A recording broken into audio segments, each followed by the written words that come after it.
wala pa makikuban ang Ginoo kanato, pasultiha ang Israel. Kung wala pa makikuban ang Ginoo kanato, diha nga misukol ang mga tawo batok kanato. Ila unta kitang gilamoy nga habuhi, diha nga ang ilang kapungot nahaling batok kanato.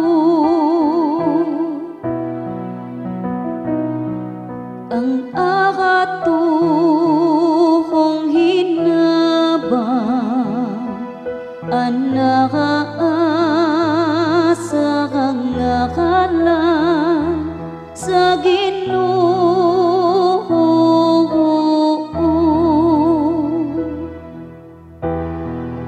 Unya malumsan unta kita sa katubigan, mabanlas unta kita sa masulog nga sapa.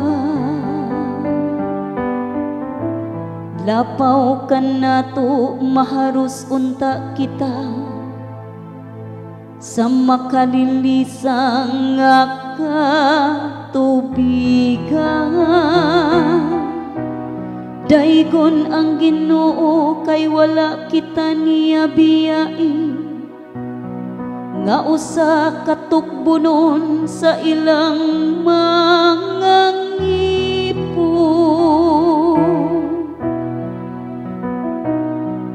Ang akatuhong hinabang anaasa kang ngalan sa Ginoo.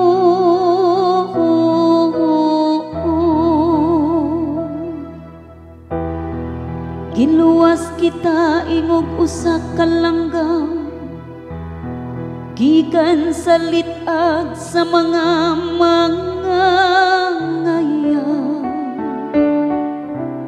Nalugti ang litag ug nakalingkawas kita.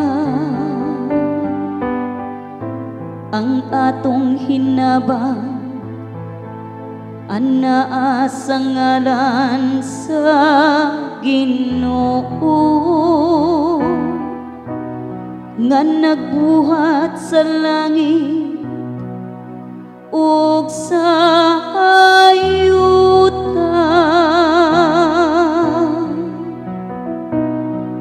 Ang akatuhong hinabang anaasa